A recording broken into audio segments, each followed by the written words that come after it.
The Democracy Forum is a not-for-profit organisation founded in 2009 under the patronage of Baroness Nicholson of Winterbourne. Its principal goal was to work for the furtherance of democracy, peace and the rule of law in order to counter religious fundamentalism and intolerance in our global communities. In an increasingly fractured world, this goal continues to be the driving force behind all of the Forum's activities.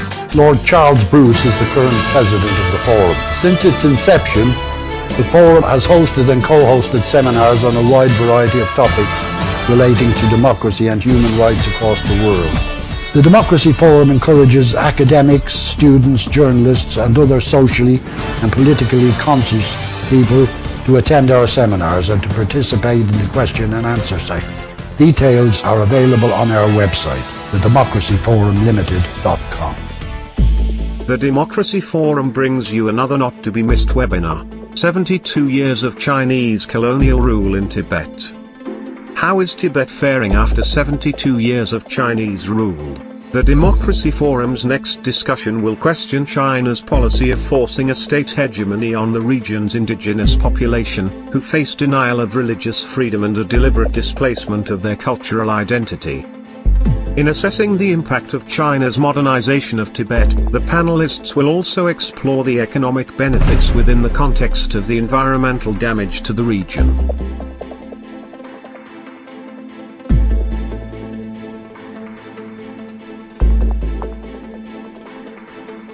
To consider these and related issues, please join us for a rigorous and stimulating discussion of this pressing and long-standing issue.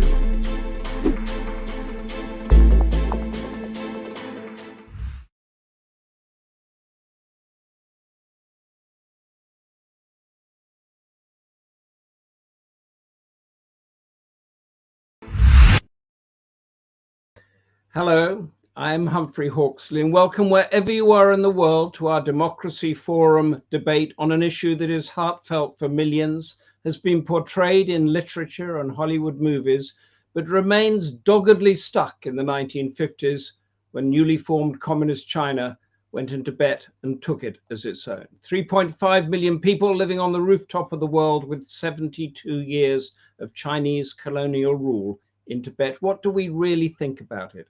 How bad is it? How ignored is it? In all the issues swirling around increasing tensions with China, Hong Kong, Xinjiang, the Indian border, the South China Sea, Taiwan, Tibet now barely gets a mention. To debate this topic, we have a sterling panel of insight. Sikyong Penpa Tsering of the Central Tibetan Administration, Chris Law MP, co-chair of the all-party Parliamentary group on Tibet, Martin Mills from the University of Aberdeen and Dibyesh Anand from the University of Westminster. Democracy Forum Chair Barry Gardiner cannot, alas, be with us today. We will see a short video from him at the end. And as always, to give us the canvas and background of our discussion, we go to the President of the Democracy Forum, Lord Charles Bruce. Lord Bruce, the screen is yours. Good afternoon. On behalf of the Democracy Forum, I welcome you all to this webinar hosted from London, which will focus on the anomalous and deeply troubling existence of Tibet as an autonomous region of the Chinese state. This is a topic of undeniable international relevance and concern, and I'd like to thank the Forum and its sister publication, Asian Affairs, for regularly giving it the prominence it deserves. I'm very glad that such an eminent group of panelists has been gathered to share their views with us. And I'm particularly grateful to the staff at Tibet House for arranging for the President of the Tibet Central Authority, the Sikyong, His Excellency, the Honourable Penpa, who is visiting the United Kingdom this week and who will address the panel today. And I'm very pleased that Humphrey Hawksley has agreed to act as your moderator to chair the proceedings. The title of our webinar has been chosen deliberately to describe a political system which has evolved over a period of 70 years and continues to exert a level of control over the lives of the indigenous Tibetan people, which clearly is not compatible with the universally accepted language of human and civil rights. Only last month, the Freedom in the World report, published by Freedom House, revealed its 2023 global rankings and identified Tibet as the least free country on earth, in a worse ranking than North Korea, and sharing the bottom spot with South Sudan and Syria. In awarding the lowest possible score, the report assessed the circumstances prevailing in the Tibet Autonomous Region against universally applied criteria, including the electoral process, political pluralism and participation, the functioning of government, freedom of expression and belief, associational and organizational rights, the rule of law and personal autonomy, and the rights of the individual. Perhaps it's unsurprising that Tibet scored only 1 out of 100 points. As the historian Jürgen Osterhammel reminds us, I quote, "Colonialism is not just any relationship between masters and servants, but one in which an entire society is robbed of its historical line of development, externally manipulated and transformed according to the needs and interests of the colonial rulers." Indeed, for over 60 years, criticism of China's subjugation of Tibet, undeniably as a colonial entity, has been aired frequently at the United Nations General Assembly, with resolutions debated and passed to that effect. In 1959, the International Commission of Jurists published the first of 3 reports entitled "The Question of Tibet and the Rule of Law," concluding that China intended, I quote, "to destroy the Tibetans as a separate nation and the Buddhist religion in Tibet."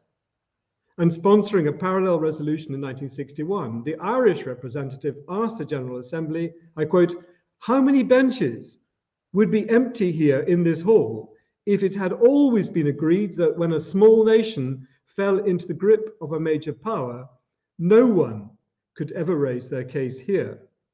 And once they were a subject nation, they must always remain a subject nation." In 2012, to mark the 60th anniversary of the Chinese invasion, the International Campaign for Tibet published a dossier of misrule, concluding that the Chinese state has not only failed in its responsibility to protect the Tibetan people and their rights under Chinese and international law, it has been the primary violator of those rights. Indeed, the unbridled agency of Chinese colonial violation is endorsed by the Tibetan writer Shokdung, who witnessed the 2008 uprising and its grisly aftermath, describing the People's Republic of China as, I quote, "that relentless autocracy which heaps endless cycles of punishment upon us, condemning us to confusion, falsehood, and delusion, encircling us with trickery, deceit, and lies, prodding us with cruelty, violence, and coercion." In May last year, during the first visit to China since 2005 by the United Nations High Commissioner for Human Rights, Michelle Bachelet drew attention to the treatment of minorities, including Tibetans, and expressed her concern for the denial of international standards of compliance, such as the lack of independent judicial oversight, the deliberate obstruction of human rights lawyers and activists from pursuing their casework, the ubiquity of residential surveillance, and the use of arbitrary detention. In particular, she demanded that, I quote, "the linguistic, religious, and cultural identity of Tibetans should be protected, and that Tibetan people are allowed to participate fully and freely in discussions about their religious life." Coincidentally, the United Nations appointed 4 special rapporteurs to investigate the treatment of human rights in Tibet. Specifically, they were looking at minority issues, cultural rights, the right to education, and the freedom to practice religion. Their report, published in February this year as an open letter to the Chinese government, exposed the cultural alienation of over 1 million indigenous children, cloistered remotely in residential boarding schools, and revealing to the world perhaps the most existential and egregious example of, I quote, "a policy of forced assimilation of the Tibetan identity into the dominant Han Chinese majority through a series of oppressive actions against Tibetan religious and linguistic institutions." Unsurprisingly, perhaps, the Chinese government has yet to respond. And a further review of China's policy of ethnic intolerance was published by the United Nations Economic, Social and Cultural Rights Committee, also in February this year. Channeling the concern of the international community, United Nations Coordinator Kai Muller expressed his committee's frustration at the uncooperative response of the Chinese delegation, concluding that, I quote, questions were not answered, problems were denied, or the now large number of independent reports of rights violations were dismissed as untrue. He added that, I quote, the Chinese government can no longer escape this criticism, especially of its policy in Tibet.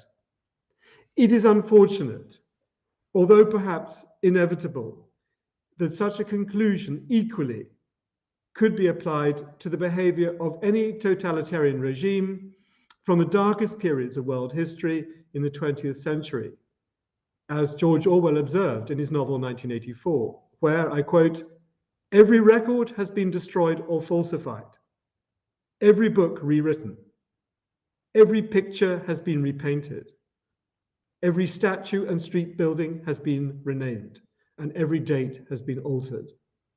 And the process is continuing day by day and minute by minute. History has stopped. Nothing exists except an endless present in which the party is always right. Well, I hope you enjoy listening to the webinar this afternoon. And please, if you have any points or comments, do direct them to the panel through the chair. Thank you, Lord Charles Bruce. The least free country on earth, the Chinese government can no longer escape this criticism, or can it? For our first speaker, we are very privileged to have His Excellency Sikyong Penpa Tsering, leader of the Central Tibetan Administration, which operates in exile in India. He was born into a refugee camp, but went on to graduate in economics from Madras Christian University and was first elected to office in that government in exile in 1996. Penpa Tsering, give us your thoughts on Chinese colonial rule in Tibet. Thank you very much, Chairman Humphrey.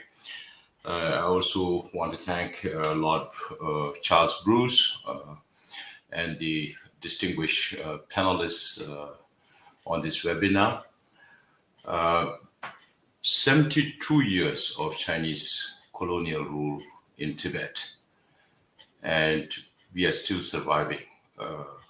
Our movement is still very strong.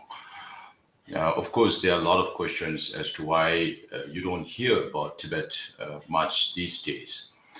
But 72 years, Tibet has been in the forefront. It's not necessary that Tibet always has to be on the highest pedestal when it comes to political issues inside China. It can be Uyghurs, it can be Hong Kongers, it can be Mongolians, it can be Manchurians, anybody. But as long as the perpetrator is the same, the message to the international community is also same. Now, if we reflect back 72 years ago, that was 1951, May 1951. So next month, we are completing 72 years, when we were forced to sign the 17-point agreement under the threat of war. And all the seals of the governments were duplicated in Beijing because the official seals of the government were not with the delegation who went to China. So all these were forced upon us. I'm sure many people will remember that way back in 1950, every time the Tibet issue comes up, there is always another international issue that also competes with the Tibetan case. And at that time, it was the Korean War. And during the Korean War, the world was very busy with the Korean War and nobody realized what was happening inside Tibet.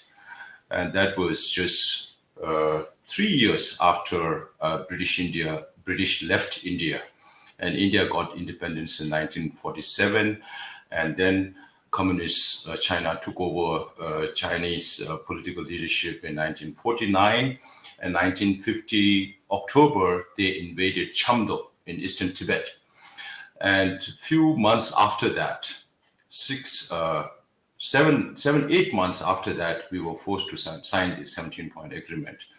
Then His Holiness the Dalai Lama tried to live under the 17-point agreement for almost 8 years, where China talked about helping the Tibetans. In the beginning, they were very nice, and people were also carried away by their niceness.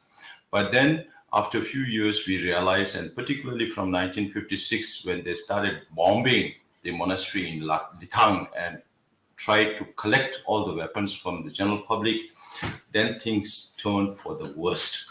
And in between, if you remember, His Holiness was also in China in 1954-55, and he saw how Communist China functioned. He met with Mao, he met with Zhou Enlai, he met with all the leaders of that time.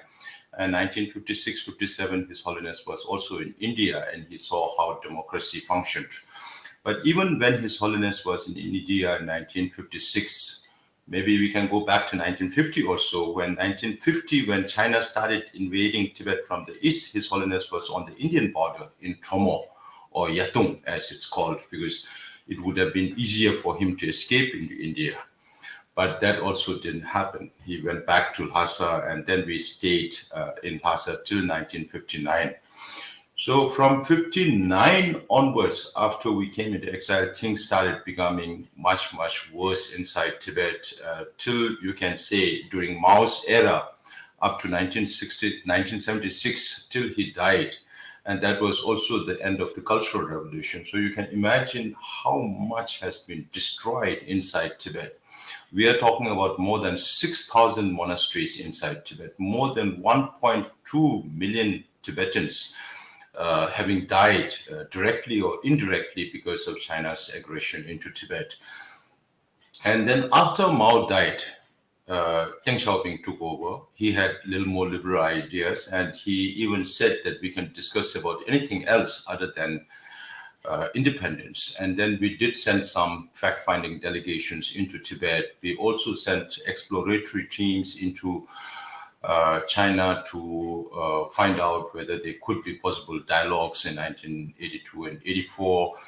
And then that was, during that period, there was little leniency in Tibet when Deng Xiaoping was in charge, and Hu Yaobang was the premier, and he sent his own people to study the situation inside Tibet, and they realized that it was worse than before the Chinese came into Tibet.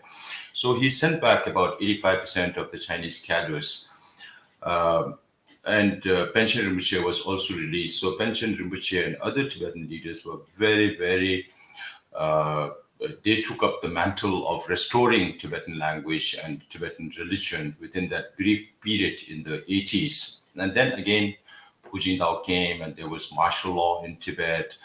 And after Deng, Jiang Zemin also followed, and by mid-90s, they were calling His Holiness with all kinds of names, including a Buddhist monk with wolf's clothing or whatever. So all kinds of names attributed to His Holiness.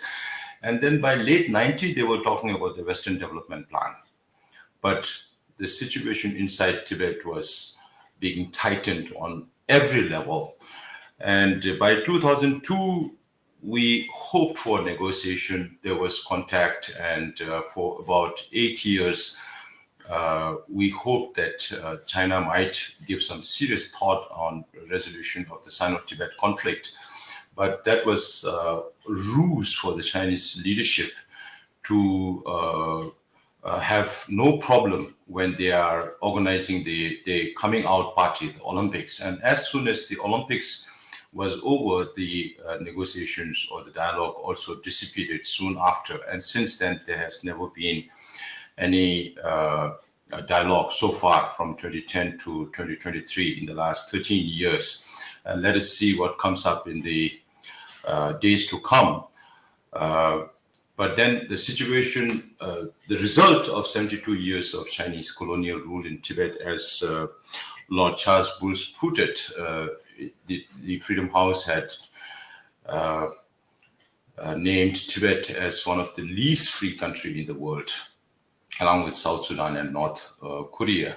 So that itself manifests the situation inside Tibet. If I can briefly say, with we are dying a slow death. Our culture is dying a slow death because all the policies and programs of the Chinese government are aimed at eradication of the Tibetan national identity, whether it be language or whether it be Tibetan culture or religion or way of life or Tibet's environment. So there are so many issues which I won't be able to do full justice in 10 minutes. Of course, there are a lot of other panelists who will also cover. They are all experts on Tibet. I just want to repeat what Lord Charles Bruce mentioned about the book 1984. So what we see in Tibet and in China is the George Orwell's book turning into reality inside, where the state controls everything, every movement. So the Chinese government uses all kinds of artificial intelligence, whether it be electronic identification, whether it be geolocation, or these days now DNA sample collection or iris scanning of Tibetan people. All these are aimed at control, and more control.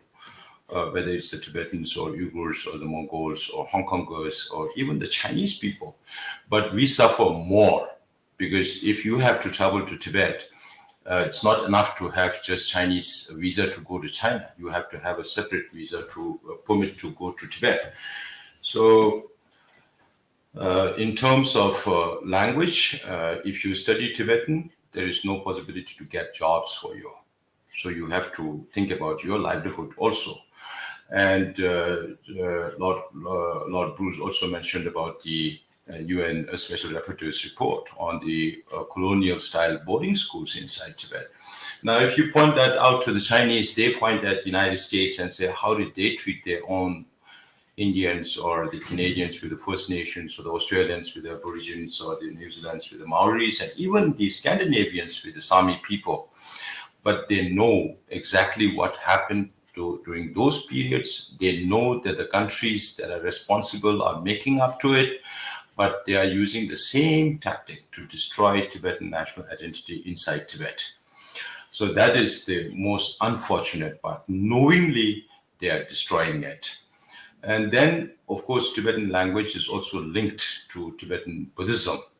And now over the last 70 years, they have been putting more and more stringent rules. The number of monks and nuns have come down drastically from independent Tibet. The movement of monks and nuns, you have to take multi-layer permissions to travel from place to place. All the management committees of the monasteries now have been taken over by state agencies. The curriculums are set up by the atheist government. CCTVs are installed to monitor movements of all the monks, particularly the sensitive monks where political activities have already taken place. And now they want to be responsible for reincarnation of, recognition of reincarnated lamas, what they call as living Buddhas, a law they passed in 2007 called the Order Number 5. Now, because of what China is doing to Tibet today, many Tibetans, as per our statistics, the CTA's official statistics, 157 Tibetans have self-immolated inside Tibet so far from 2009 onwards. There was a time in 1963 when a single monk in Vietnam burned himself to death and it became international news.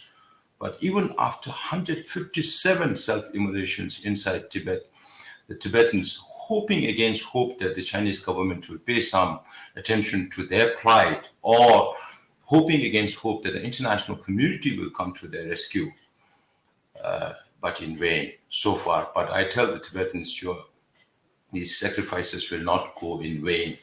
So that is and these people are mostly young people between 17 to 35 who have never witnessed cultural revolution, who has never witnessed independent Tibet. They only see what the Chinese government is doing to Tibet now. And in terms of political activities, there is no space whatsoever. I mentioned about all the artificial intelligence that the Chinese government has employed in controlling people. And even if now the whole it's designed in such a way that even if I want to self-immolate today, I have to worry more about my near and dear ones. I might die, or I might get scarred for life if I burn myself, but then I have to worry about my immediate family because they are going to suffer. My friends are going to suffer. My family are going to suffer. So this is the gridlock system that the Chinese government has introduced, and it makes it very, very difficult for Tibetans to do anything. It's not because the Tibetans are not facing repression and oppression inside Tibet. It's not as much as the state-engineered industrial scale concentration camps in Uyghur, but the level of the control inside Tibet is so much that now I say we are dying a slow death. In fact, under Xi Jinping, he's talking about one nation, one culture, one religion. Even religion, I say that because they want to give religion every color to the religion with Chinese characteristics. So whether it's Christian or Buddhism or any other religion inside Tibet has to have this Chinese characteristic where the state is able to control the religion. So one language again. So at one time we used to really fear demographic aggression. Of course, there are more Chinese in Tibet than Tibetans, but it's not as much as we fear. So the Chinese are now using a different tactic in the terms of the colonial boarding schools by turning every young Tibetan into a Chinese. They claim that they allow Tibetan dress, Tibetan food and all that, but that's all facade. What they teach is more important. Of course, we are not against education, but then Tibetans are the least educated people in China. Tibetans are the least economically empowered people in China. So we are least in everything.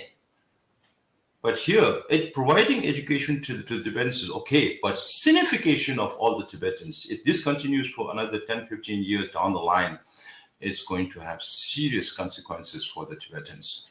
So therefore, we urge all countries in the West, even here in Europe, I tell them, if you keep repeating the statement that Tibet is part of PRC, you're going against international law because we have only one agreement with the People's Republic of China, that is the 17-point agreement. That was also forced upon us post forceful occupation of Tibet. Then we also tell the governments that if you keep repeating this statement that Tibet is part of PRC on the one hand, and then also on the other hand, the governments keep saying we support negotiations between His Holiness and the representative of Chinese government, representative of His Holiness and the Chinese government, then the very reason for China to come and talk to us has been removed. That is the historical status of Tibet as an independent state.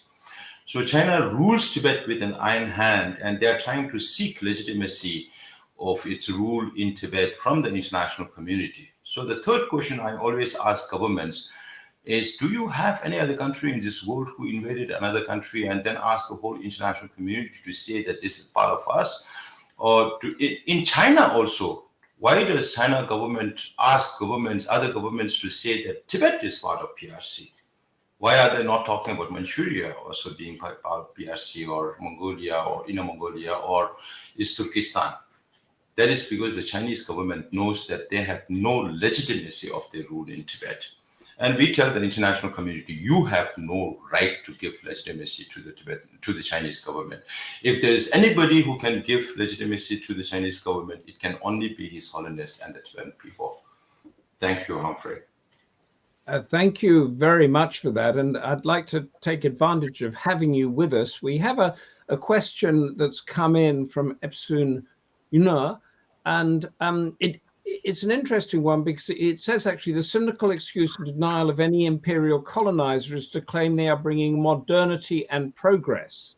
Yes. But China has it not, bought modernity and progress? So could you give us a balance between the I don't quite know how the advantages of what China is doing for infrastructure and everything, and the repression that the individuals are feeling?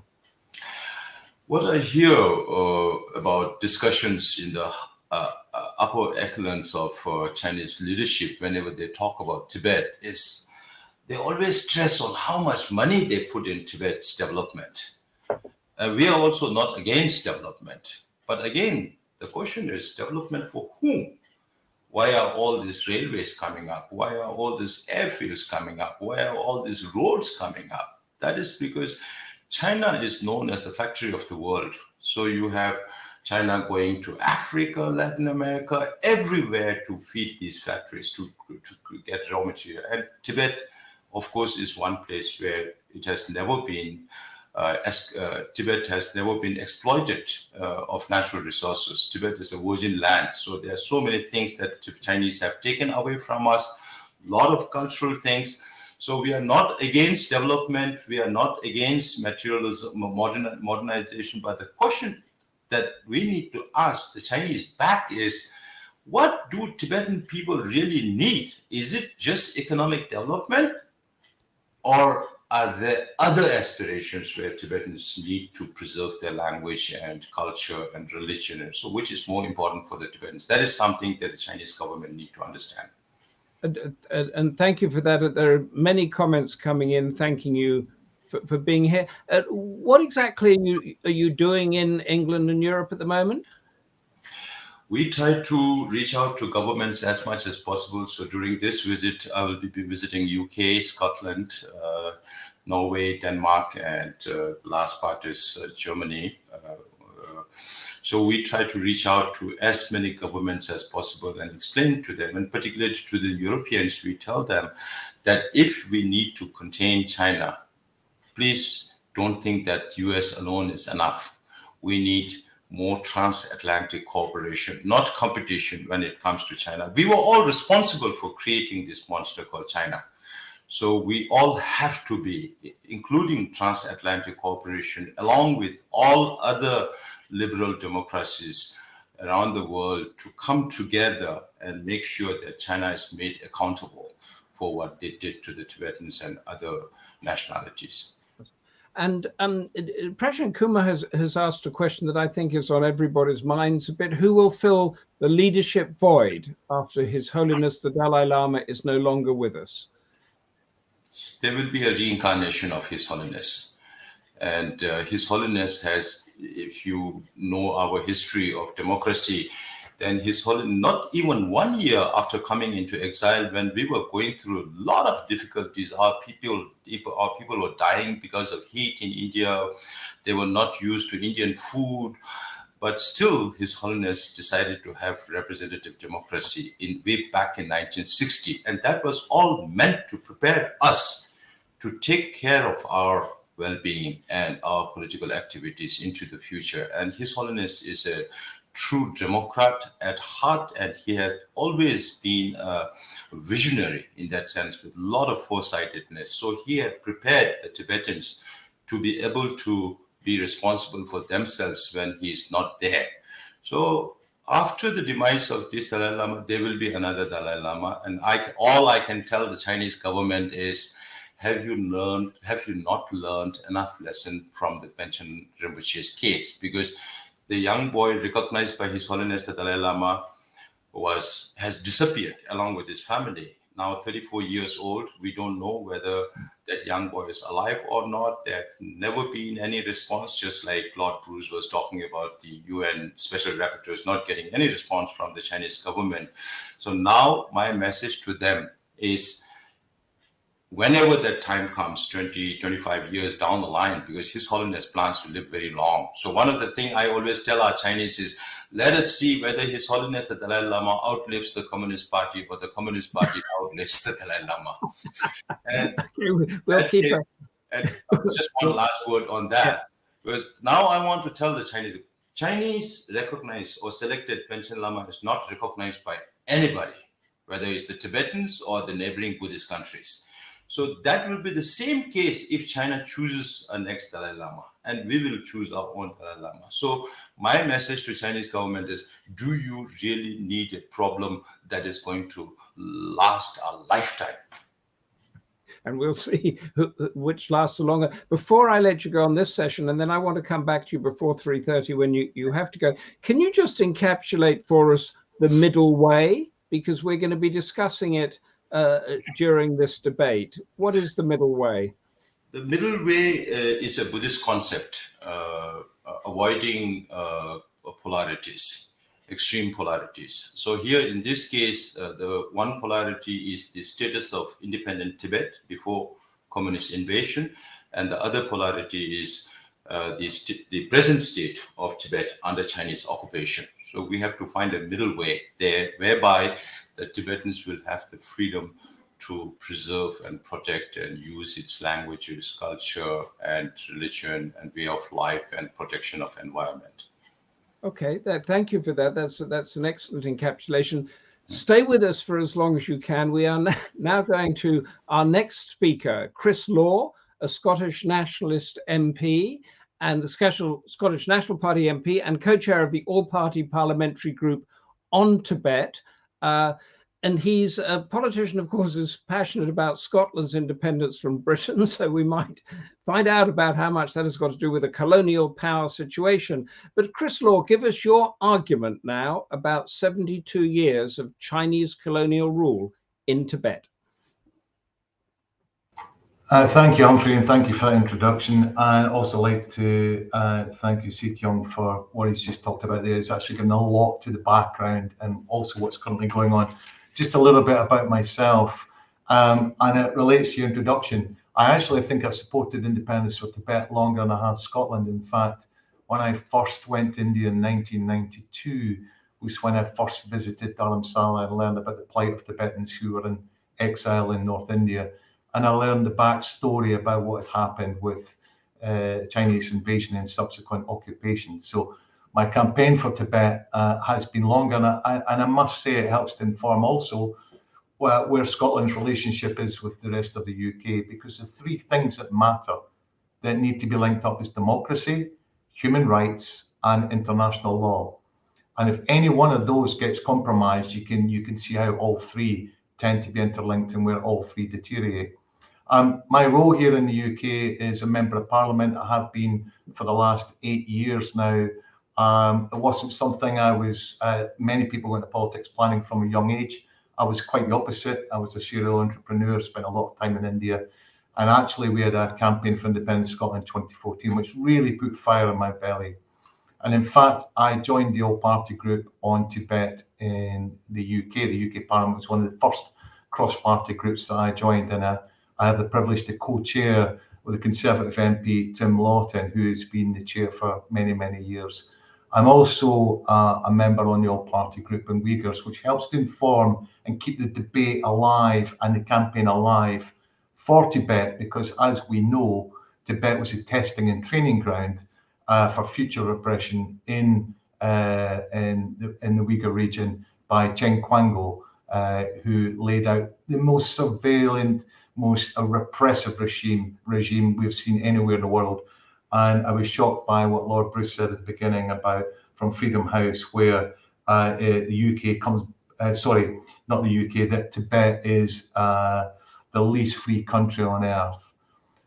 Just to echo a couple of thoughts from the Sikyong. Firstly, I heard testimony from Dr. Gyal Lo, who visited here at the UK Parliament just a few weeks ago from Canada, who had taken many, many testimonies from families right now in Tibet who are losing their young children to these education camps, boarding camps, which are up to 3 months or more at a time.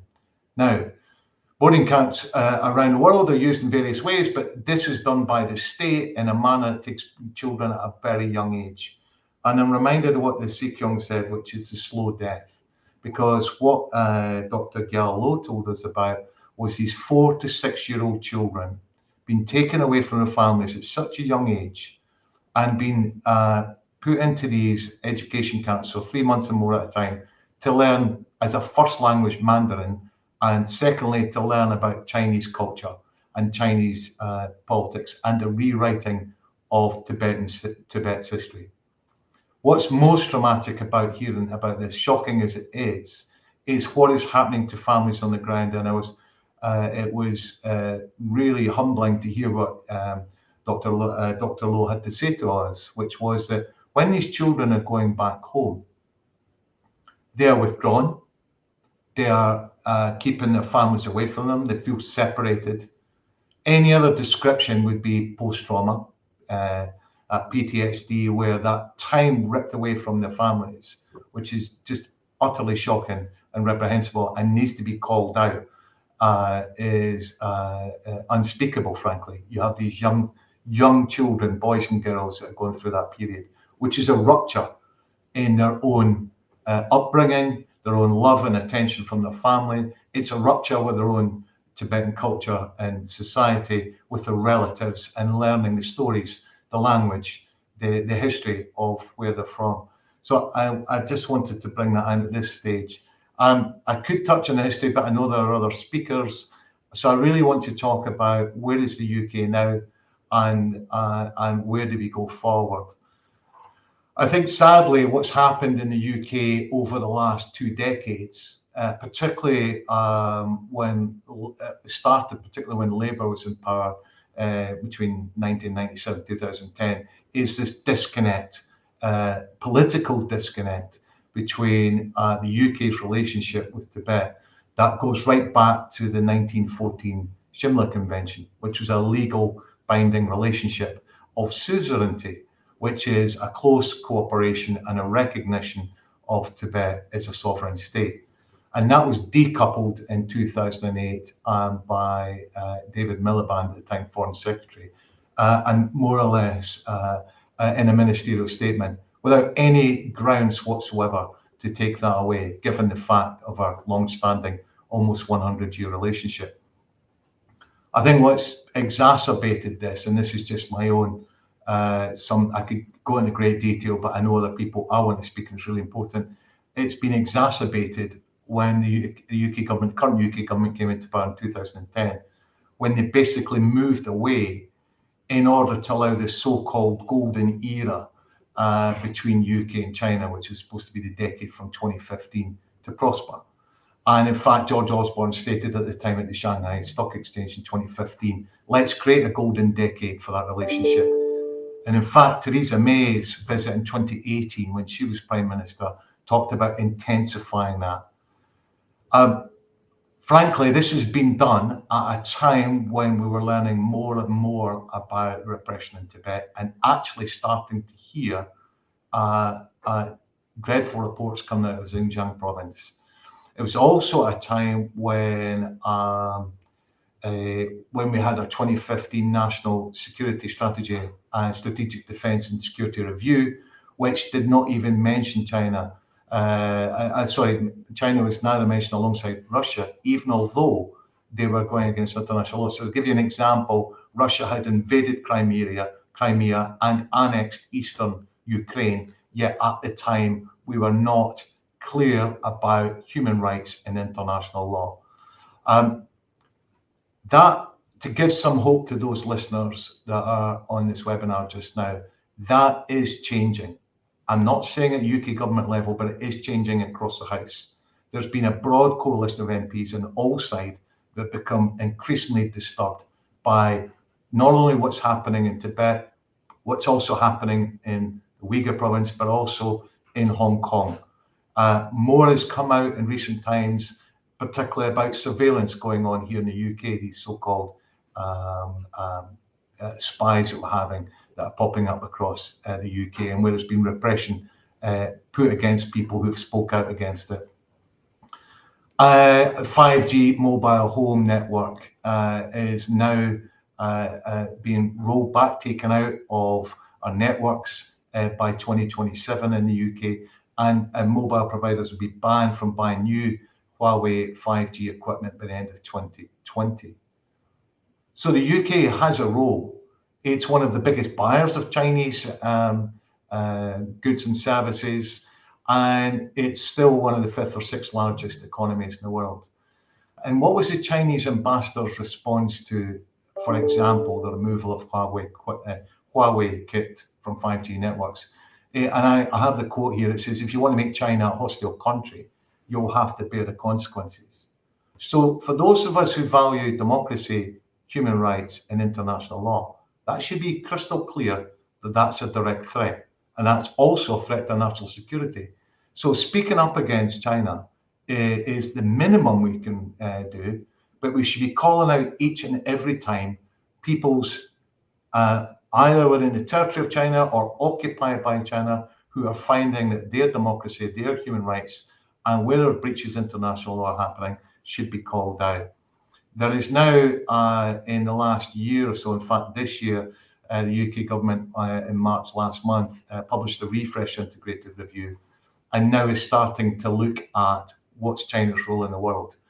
You know, the problem, I spoke last Thursday, I led a debate in Parliament on Palestine, and I said 3 words, that silence is complicity. So when we sit quiet thinking, well, we need to do this in terms of economic interests of the UK, or we need to be silent because we don't want to offend the CCP, or we need to do this in order to foster whatever else. If it's at the expense of others, and I'll go back to my key point, we undermine our own democracy, their value in human rights and international law. And as we're seeing now with the flexing of the muscles by Chinese military, particularly in the Taiwan Straits, they're serious about their intent for the future. Taiwan is also a democracy just off the eastern coast of China, which is facing almost daily military threats now. People in Taiwan are preparing for a potential military invasion. They're going through air raid alarms, they're preparing for what will happen next. And so the time we have wasted, and I'll just go back to the Sikyong who just pointed out, is we are all responsible and we all have a duty to call out the rights of people all over the world when we see it being compromised. And Tibet is the biggest example of it anywhere. What I would say going forward, which hopefully is an optimistic note, is that Tim in particular, Tim Lawton, introduced to Parliament a reciprocity bill, which I, along with my cross-party colleagues, will be putting pressure on to see that be enacted.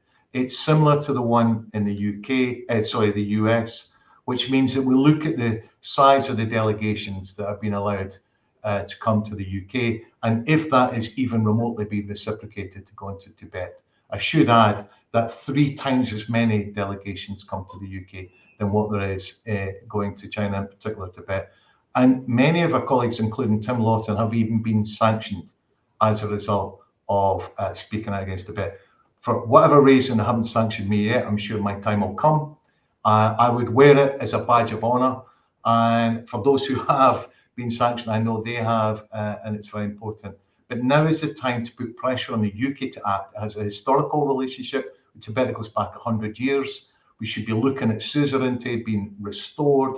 We should be speaking out at each and every opportunity about Tibet, whether it's connected to Hong Kong, the Uyghurs, Taiwan, or Tibet directly, and we should push forward for that act. And I'll stop now because I know Humphrey's on screen here, looking at me, knowing there's other papers to come. Thank you.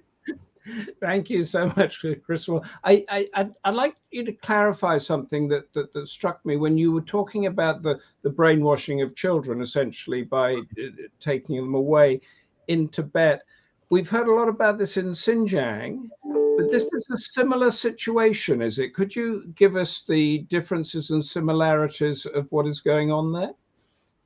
So, what can I say? So I went back to the point about since 2008, since the biggest uprising in Tibet against the reduction in basic human rights, that the Chen Quango, who was in charge of Tibet at the time, basically escalated every opportunity, ratcheting up every opportunity to reduce those rights. It has been an experimental ground.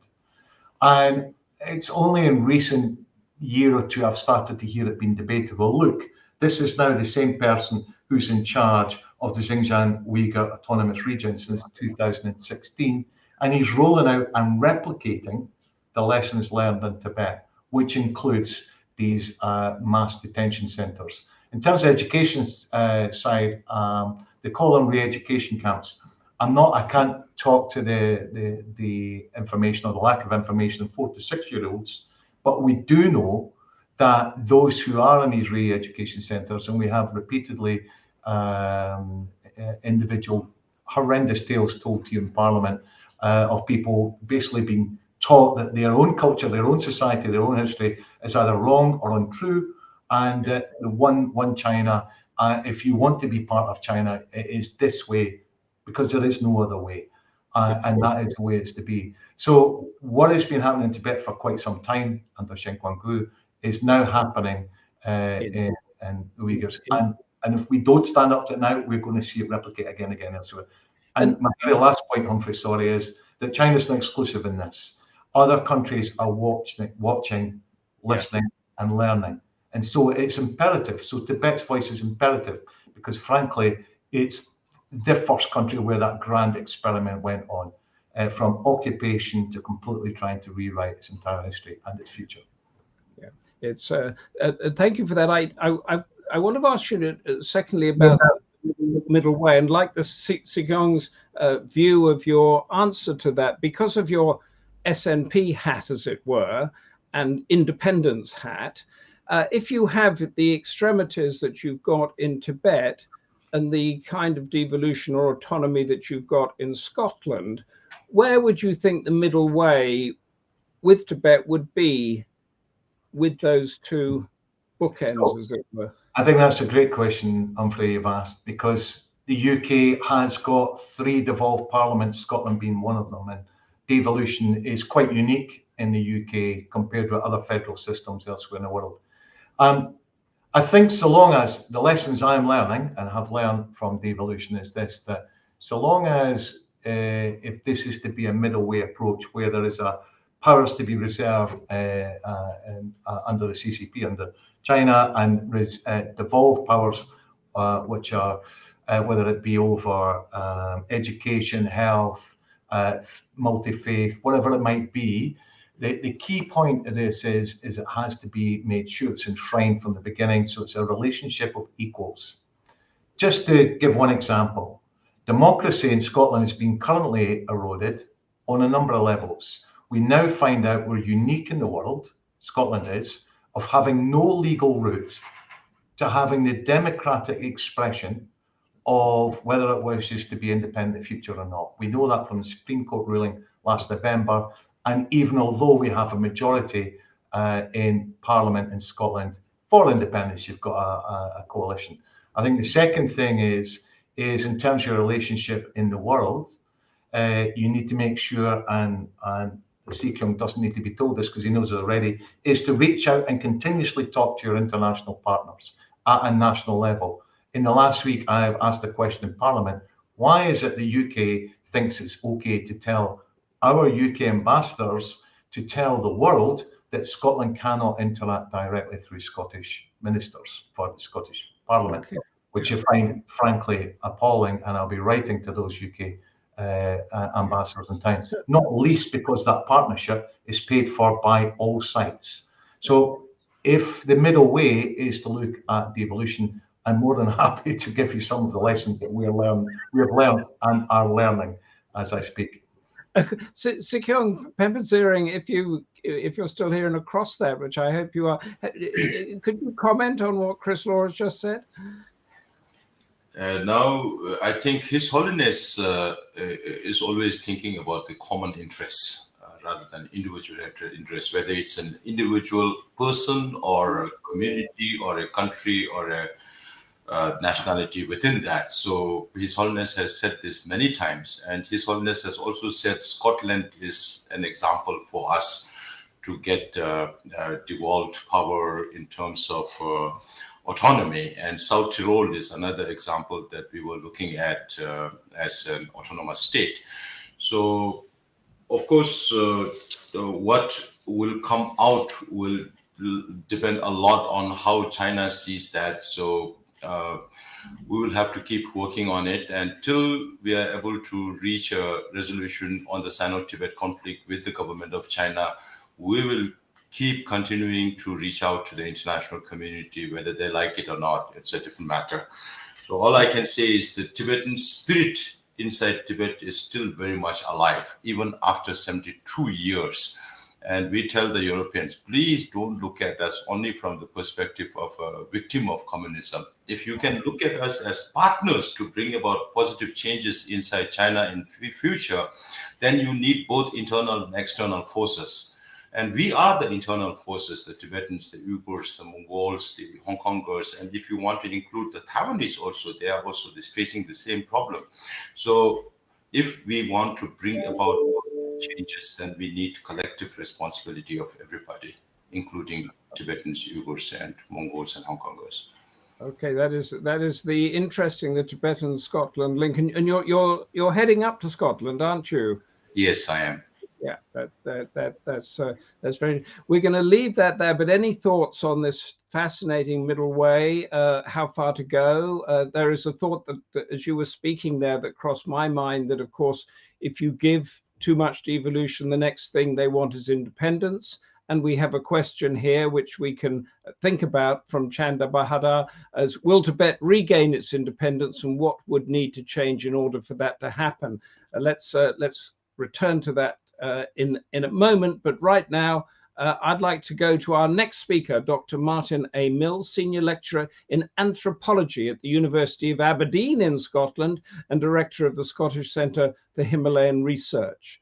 He specialises in the comparative organisation and structure of governance in religious, state and medical institutions, and he is the author of Identity, Ritual and State in Tibetan Buddhism.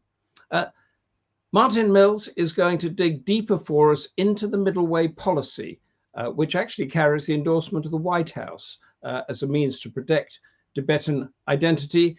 But Martin Mills is going to tell us what the challenges are to make it work. The screen is yours. Humphrey, thank you. That's very kind. Yes, I'd like to perhaps follow up on that question that we were just asked about, what is involved kind of in a sense in the future, particularly supporters of Tibet, and I count myself as a supporter of Tibet. I first went to Tibet in 1986. I was a tender stripling of 19 years old and happened to stay there quite by accident for about 6 months. Completely fell in love with the place, the language, the culture, the religion, and have been extremely fortunate to actually basically make a career out of it. And this is very good, and it allows me to do this kind of thing. But over that period of life, from 1986 to now, one has seen a gradual decline and a gradual, the Sikyong referred to it as a kind of slow death of Tibetan culture across the board. The situation has definitely got colder. The place of Tibetans and their capacity for political agency has clearly reduced over that period of time. And that has occurred most dramatically, in particular, in the last 20 years. And it raises this kind of question of, well, what does one do about this? How do Tibetans in exile, what do they do? How do people like me, what do we do? How do we look forward to this in the future? And I think, there have been so many answers on the board that we need to think kind of very carefully about this. And we need to think very carefully about the Tibetan government in exile's middle way policy. This is a policy that was formulated in 1988. It followed on from the Strasbourg proposal and His Holiness's 5-point peace plan. And effectively speaking, it sought to endeavor to negotiate with the People's Republic of China and the Chinese Communist Party genuine autonomy for Tibetans and Tibet within the People's Republic of China. Now, this was a distinct move away from the previous goal of full independence. It was seeking instead something closer indeed to the Scottish model, a self-governance of Tibetans, of internal Tibetan affairs, while leaving the PRC largely in charge of external relations, foreign affairs, military, those kinds of things. And I think the essence of this puzzle is the question of self-determination as the UN understands it. This is the determination to choose and to have agency over one's own life, over one's own culture, over one's own religion, over one's own language, all of these kinds of things. I would say that there is a realpolitik to this to a certain extent. I mean, a quick look at the Tibetan plateau on any world map will give people a kind of context to the middle way policy.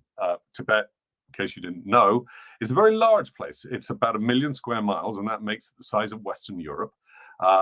It's it dominates the center of Asia. Most of it is about 4,000 meters of altitude. And it's an actually huge place. It takes up a quarter, pushing towards a third of the People's Republic of China itself.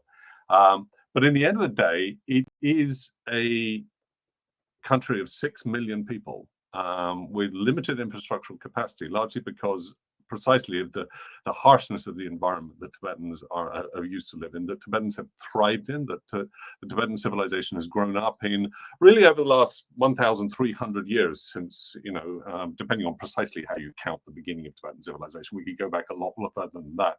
But generally speaking, the city of Lhasa was founded in the 7th century under Songtsen Gampo, the first emperor, the first Buddhist emperor. And we're looking at a civilization gradually dying off within a single lifetime, within my lifetime, within the lifetime of everybody on this panel. And this is, for the world, is a horrifying thing. If we think about words like diversity and things on those lines, the truth of the matter is the human race going forward isn't doing a brilliant job, and we need as many diverse voices to add to the possible mix of solutions that are available to us as much as we can. Now, the problem that Tibet has, as far as full independence is concerned, is simply this. It is a large area. The Tibetan population is relatively small. It shares a sparse, largely unpopulated sort of borderland of about 4,000 kilometers with the Chinese mainland. And on the other side of that, you have one of the most powerful economies in the world. It's got a standing army of 2 million. It's got a population 230 times the size of the Tibetan population. The Tibetan plateau is landlocked on all sides, and it's bounded, particularly in the south and the west, by the Himalayas and the Karakoram, by these huge mountain ranges that makes it very inaccessible to, for example, foreign journalists and so on, unless people are allowed to go there. And so in all of these senses, there is no conventional solution to the Sino-Tibetan puzzle. This isn't something one could do, Q8 1991. One can't liberate in that way. There are no ports. There are nothing of that kind, And even if you did, your answer to this would be, your long-term solution would be a gradual kind of collapse, like in places like Afghanistan. And so in this sense, the cumulative reality of all of this is that the political position of Tibet cannot be resolved in any peaceful, stable, and sustainable way without the agreement and indeed the willing cooperation of China. Simply put, peaceful coexistence requires peaceful and willing cooperation. And it is that simple reality, which you can't get rid of because the geography just stands against it, that stands at the heart of the middle way policy. That said, let's be really clear here. The middle way policy is a negotiating stance. It is a goal. It isn't actually a strategy. All right? A strategy is a larger thing than that. How, after all, do you bring the Chinese Communist Party to the table? What is involved in that? Now, there is, of course, a strategy as far as that's concerned. That is largely to use Tibet's undeniable moral case to generate enough international diplomatic consensus and pressure to bring the PRC to the negotiating table and accept the genuine autonomy position. Now, in the 1980s, that sounded feasible. Tibetan government in exile certainly lacks the kind of conventional resources that might be required for any conventional solution of this problem. I use conventional in the nasty sense of the word. But as a consequence, it is generally tended to use unconventional sources. By and large, these are kind of fivefold. Let's quickly run through them. The personal authority and charisma of His Holiness the Dalai Lama, number one, and probably the most important. Secondly, the groundswell of underlying intergenerational support, loyalty, and courage of the Tibetan people, particularly those inside Tibet, to protest. Thirdly, the general popularity of Tibetan Buddhism, for example, particularly amongst the middle classes of Europe and America, many of whom had a chance to see Tibet itself in the 1980s and the 1990s, as I did. The fourth is the moral case of Tibetans as victims of military aggression, state oppression, and human rights abuses. And finally, indirect Western support derived from Tibet's positioning in the late 20th century Cold War. Now, as I say, in the 1980s and 1990s, these combined to present a really formidable presence on the world stage for such an infrastructurally poor, resource-poor movement. However, most of these resources have dwindled over time. His Holiness, as a natural function of the passage of years, which I'm afraid will come to all of us, has retired. And is not physically capable of the kind of extraordinary political and international omnipresence that he was capable of 30 years ago. The PRC has undoubtedly grown stronger, more strident, and more confident in that time, particularly in economic and infrastructural terms. Now, we can discuss the question of how stable that strength is, and that's another matter. There are many who argue that that strength in large part derives from the fact that it actually has to force west across the Tibetan plateau and across Xinjiang in terms of its infrastructural withdrawing, its extractive withdrawing of resources, precisely because to a certain extent it is running out. But we'll put that aside for the moment. During this time, as a consequence of all of that, it has deployed enormous security resources to close down access to Tibet, to close down the capacity of anybody else to experience the conditions there, to break the intergenerational transfer of culture, religion, and language amongst Tibetans and Tibetan communities inside Tibet. That's through criminalization, through employment policies, through patriotic education campaigns, mass relocations, and most recently, the sending of the young to state boarding schools away from their families. The other shift here is, of course, is that the political polarities of the Cold War have been complicated by the end of the Soviet Union and the rise of China as a main bulwark of industrial capitalism in the world. The final change that has really kind of cooled things to a certain extent is a more subtle one, and it's just that the general political currency of moral victimhood and human rights accusations, which were really at their height in the 1980s, have, for a variety of reasons, been significantly devalued on the international stage in the last 2 decades. Now, as a consequence of all of these factors, active diplomatic support for the Tibetan cause has undoubtedly dramatically narrowed in the last 20 years, and that is a very, very significant challenge for Dharamsala.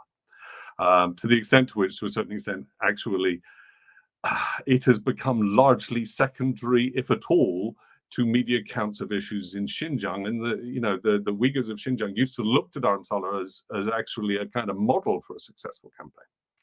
Now, all of that should kind of give us a bit of a pause, because the question is not really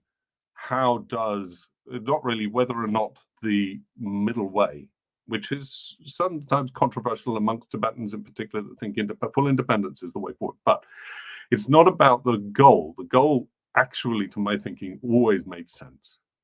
The real question is the strategy you use if the resources have changed. The strategy you use to get to your goal, if those resources have changed and shifted, as they have over 30 years, over almost 40 years now, actually pushing close to it. If those resources have changed, then one does need to rethink. And rethinking this question is one in which you cannot use, as it were, the dogmas of the quiet past, the dogmas of the Cold War in this case, which was less than quiet, to really think about the stormy present. We are in a new situation now, and this requires Tibetans and those that are interested in Tibet and those who find it a profound anomaly in the modern world in legal and democratic and autonomous terms, a profound anomaly to the question of self-determination. We really need to kind of think about that. And as far as that's concerned, I guess my own thought on the matter would be that we often sometimes underestimate what is required. We sit there and certainly the previous Sikyong, for example, used to occasionally say, I'll see you next year in Lhasa. Solving this problem is to solve a larger problem about the way in which all of us live now. If you go to Lhasa, the last time I went to Lhasa, that was 2004. The last time I was allowed to go to Lhasa was 2004. If you ask what signification meant, it meant people walking around in Italian Gucci shoes and Christian Dior or or seeing Western shaving brands on things on those lines.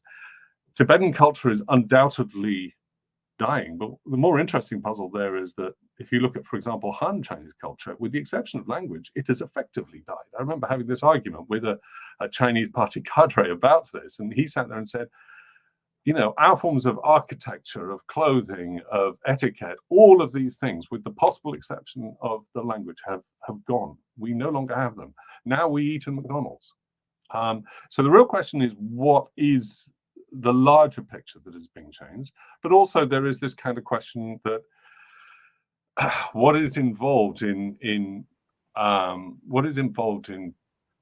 getting a genuine autonomy for Tibet is a much larger puzzle than we often think about. It's not about coming to the negotiating table. It has to be something much larger behind that. Firstly, there need to be there need to be nation building processes amongst the Tibetans to reverse many of the processes that have already gone. But the truth of the matter is, in the end of the day, if you want a genuine autonomy for Tibet, you have to transform China. And that is the larger question. Thank you. I think that sums up a pragmatic element there very well, is that you can put the pressure on and you can, as much as you want, but you have to do something that can actually work with the Chinese Communist Party. There's a couple of questions. That one I wanted to bring into you, Martin, and the other one I'd like to bring Chris Law and the Sikyong back for. But the first one to you, Martin, is from Rimjad Sud. What's the impact of all this on young Tibetans whose thinking is less conservative and traditional about their country's future? Are they going to accept the Chinese way of life? I think it is clear that significant social changes occurred within Tibet. You know, you can't exactly be born and brought up in the kind of world that Sikyong has elaborated on in some depth, and Chris Law has talked about. You can't possibly grow up in a world like that and be the same as if you were living in a world without all of that. That has to change. That's obviously the case. But it comes to the question of, I think, this modernization thing. I think people have always underestimated the profound cultural resilience of Tibetans. They are actually, across generations, incredibly resilient. And I remember even in 1988 being followed by a guy in Samye, and he followed in my footsteps for 8 straight miles, stepping in every sort of asking me for a photograph of the Dalai Lama. He was 19 years old. Okay, he was 19 years old in 1988, so he had seen nothing of Tibet prior to 1959. I think we have to understand here the terrifying possibility for a Westerner that Tibetan culture is legitimately attractive to Tibetans. That they actually kind of not just have a right to a culture, but that it is actually something which gives them things that really are done. So the idea that they would naturally change, they would naturally shift across towards modernization, towards all of these things. I think that's an assumption that we always need to be careful about. Yeah. That's a very good answer, actually, sort of drills right down into it. This is from Dipsel Lama. Is there any possibility to Scotland, if it becomes independence, that they raise complete freedom from Britain? I think this brings into my thinking, and it's a question I ask a lot on Taiwan, is if Scotland got its independence, would it recognize the Parliament in exile or Tibet as an independent nation? And would Tibet, Sikyong, would it accept that recognition? Chris Law, first on that. Thank you, Humphrey. It's a really interesting question. Like a couple of things I want to say first of all, which kind of mirrors some of the things Martin's saying. He's talking about the young generations today in Tibet, how resilient and how their experience a lot different from perhaps the parents and the grandparents, particularly in the early days of occupation. In Scotland, the campaign for independence didn't start with me or started in 2012, 2014 for independence. It started decades earlier. The SNP was formed nearly 90 years ago. So that's long before anybody in this call's memory is either. Started with 1 or 2 individuals, small group. We got 1 MP in the late 40s, and we had the first women MP in 1967. So it's taken a long time. And generations moved during that time. The point I would say is that today, young people in Scotland know their first port of call when they think about a parliament is to think about the Parliament of Scotland as opposed to Westminster. Yeah. And I say that directly because I have schools come from my constituency in Dundee down to Westminster to ask me questions about Westminster and how it works. And I always finish those sessions, and I have done since 2015. Should Scotland be an independent country? Now, interestingly, 2015, after the referendum, 1 year after, I had roughly 50-50 in the room. And incidentally, this is modern studies. It's kind of studying where we, society, culture, but politics as well in the modern democracy. The demographics, male, females, roughly 60-40 guys, right? So the majority being young men, 16, 17-year-olds. Today, and this has moved quite significantly, you have nearly 90% of the students are women. So they're interested in really engaging young women, engaging in Scotland's future. And when I asked the question today, should Scotland be an independent country? You'll be hard pressed to find someone that says no. In fact, I haven't found any for the last 2 years. So as an independent, if you win your independence, would you recognize Tibet as an independent nation? We recognize all nations as independent nations. We've already supported recognizing Palestine as a nation, which is again something the UK government hasn't done yet. And it's up to the people of Tibet to decide whether they want to go down the middle way or whether they want to go towards independence. Well, that's what I want to ask the Sikyong, Penpa, Tsering now. Would you accept diplomatic recognition as an independent nation, or would that not be the middle way? At this point of time, any acceptance is good for us, particularly that is the leverage that we need to engage with China, or for China to come on the negotiating table. But in the case of Tibet, I think the situation in Scotland and UK and Tibet and China are totally different situation, where you have an authoritarian regime. So that is why I keep telling my people we have to keep two realities in mind. One is that, of course, to seek a solution to resolve the Sino-Tibet conflict, we have to reach out to the Chinese government if we want to resolve this peacefully, in a non-violent way, in a mutually beneficial way, negotiated and lasting solution. Then that is the only way, unless China breaks up like Soviet Union and there may be opportunities for other nationalities. That is one thing. Now, otherwise, then the other thing is, till such a solution is found, we have to reach out to the international community, as I mentioned before. But then we can't expect the international community to leave aside, whether it's a nation or a group of nations. I don't think they will leave aside their national interests for Tibet, unless their national interest also aligns with the interests of Tibet. So we keep these two realities in mind and then put our expectations and make efforts. Because in Buddhism, as we say, if we have too much over expectation, then you land up in trouble, you land up in a lot of disappointment. So we don't want to land up in disappointment, even after 72 years. Many people think that a lot of Tibetans in the world, it's because of His Holiness, who has been going around the world with a folded hand, that we garnered so much support. Otherwise, we are only 130,000 Tibetans in exile. So we have to keep the reality in mind as to what is achievable and what is not achievable. And as and when circumstances changes, there may be opportunities, but that's a different matter. Right now, what is more important is to preserve the Tibetan culture. If you can imagine, the time when His Holiness started thinking about this was way back in 1973-74, when the cultural revolution was at its throes, when everything was being destroyed. Then we were wondering whether the Tibetan culture will remain or not, Tibetan religion will remain or not. So the first priority is to preserve our identity in the form of our language, culture. And we also have to look at the situation in Tibet.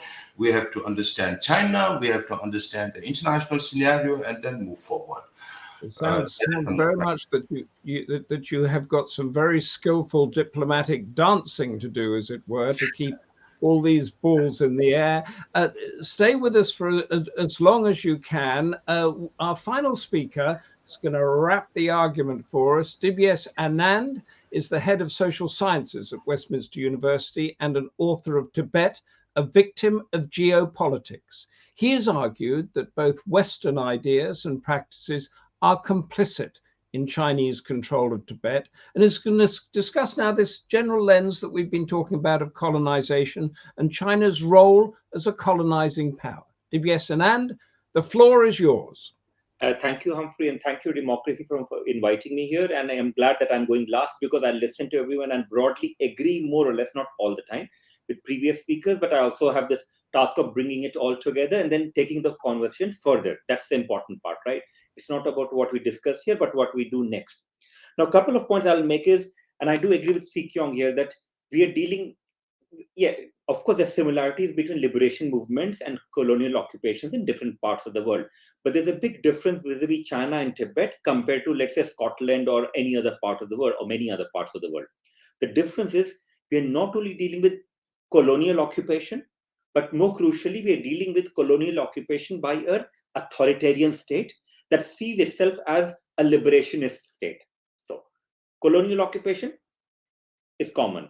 The right to self-determination thing is common. But where China is different is that not only is it an authoritarian state, but it is an authoritarian state that is fueled by an ideology that it has liberated the people. So it has liberated Tibetans.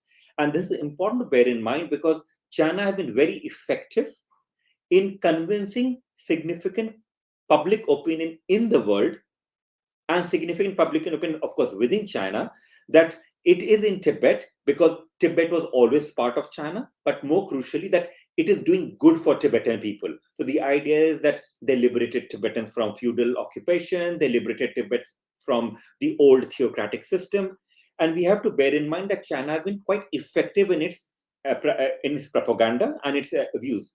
And this is important to bear in mind because sometimes when we are in this kind of discussion like we are here, we broadly agree with each other. We know that China is a colonial power, we know Tibetan cause is just, but bear in mind that our views might not be the majority view. Therefore, our role, therefore, is to convince a lot more people that we are right and Chinese authoritarianism is wrong. Right? So that's I wanted to start with that. So authoritarianism is important because let's take example of British colonization of different parts of the world, or of other kinds of colonization that might take place in contemporary world. In all of that, if you have a democracy, you'll have at least a few citizens who would have some sympathy for the occupied, right? So in this case, imagine that if China was a democracy, right? If China was a democracy, then Tibetans could have some alliance with and some solidarity with a few Chinese people inside China to make the case for more autonomy or even freedom. But that's not possible because, of course, China is an authoritarian state. So let's not forget the authoritarianism part of it.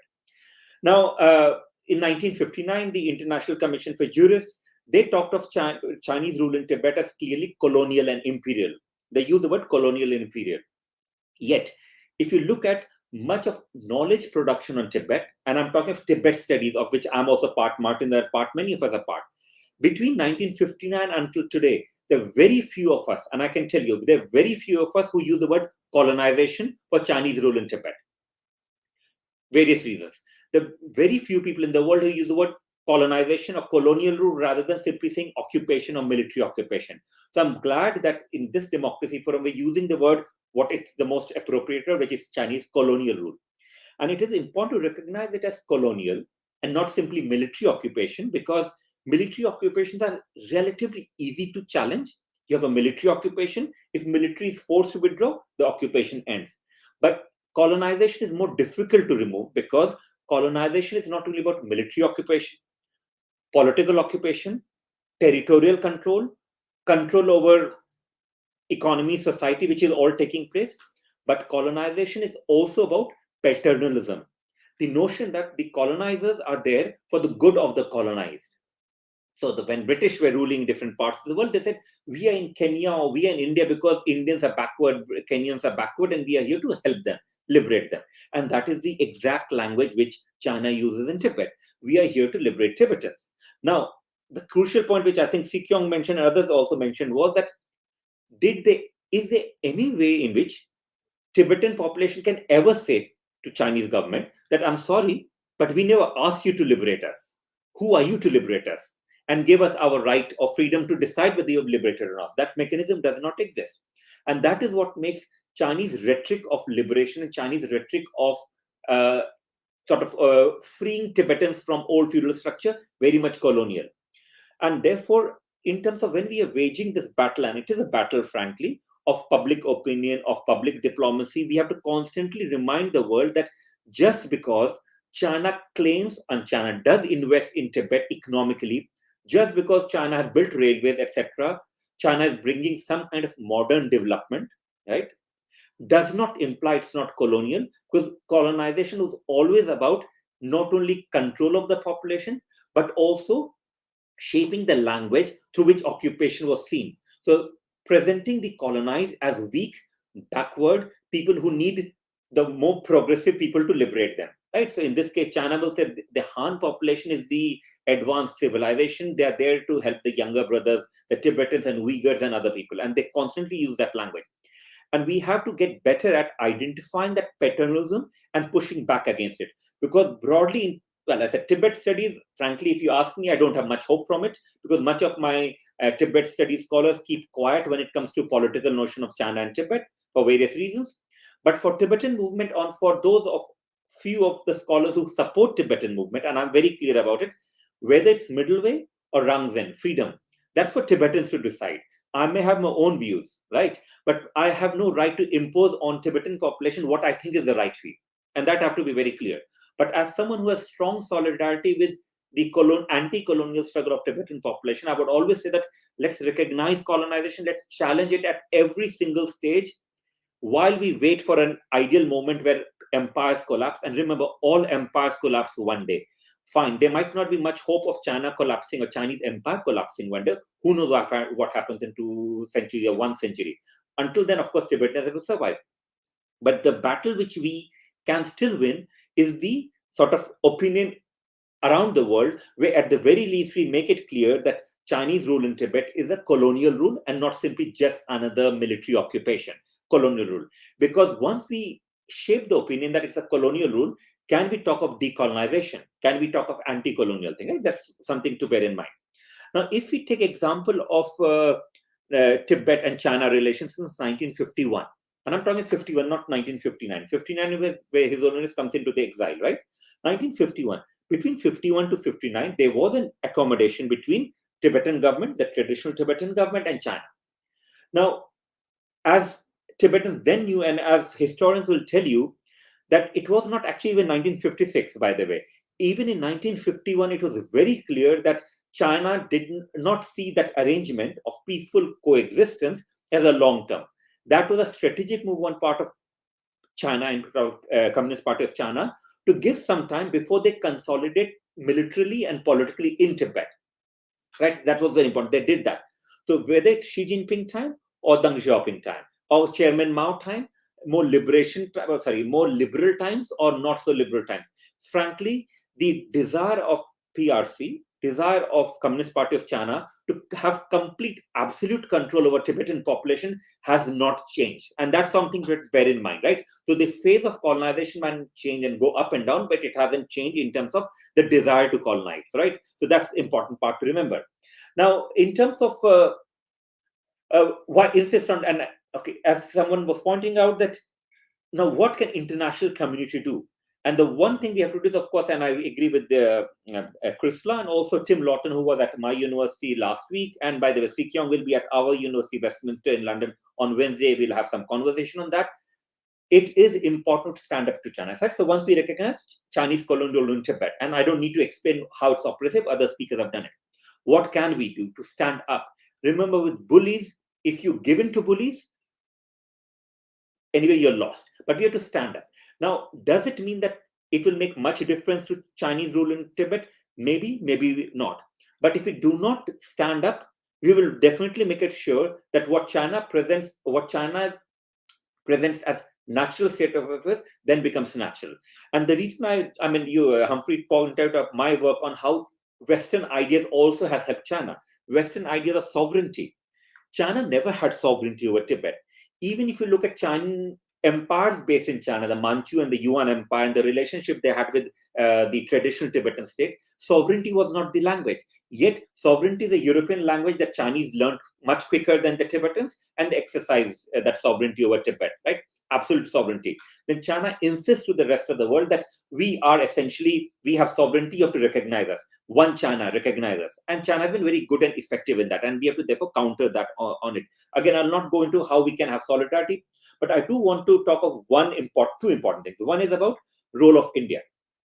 India is the most important actor in all this puzzle vis-a-vis Tibet movement, not only because it's a large country, now the largest country in the world, next to China and next to Tibet. That's important. Second, while Tibetan government in exile is based in India, and I understand that Indian government has done a lot to support and allow Tibetans to function to an extent. The recent case of His Holiness the Dalai Lama, what happened vis-a-vis Indian media a decade ago when there was a similar scandal and a completely manufactured story against Karmapa, 2011 against Karmapa, and the role of different Indian agencies and Indian media there, irresponsible ones. As a scholar, I would say I'm Indian, originally Indian British. I do find that it is quite important that we recognize that the status of Tibetans in India is more precarious than what many people will be willing to accept in public. I understand Tibetan community cannot raise those questions and cannot do it. But those of us outside, we have to make sure and work with Indian civil society, Indian politicians from all different views, right, left, center, everywhere, that we have to make sure that the status of Tibetans is secure in India. It is secure while His Holiness is there.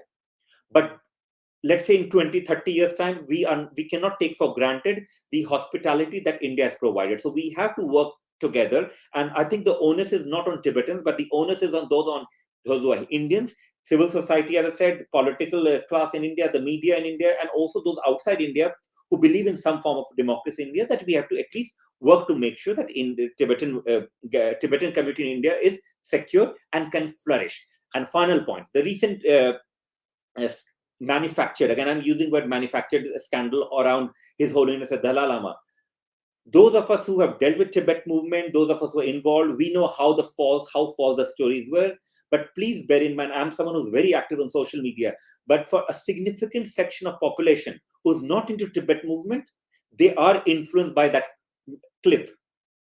And therefore, rather than simply saying, oh, that was wrong, we need to counter it. We need to have to start to work to make sure that the reputation of His Holiness beyond the circle of Dharma followers and beyond the circle of Free Tibet movement is repaired. And I'm saying it repaired because my concern and my fear remains, and it is not because, by the way, I'm not a Dharma follower, I'm not a Tibetan Buddhist.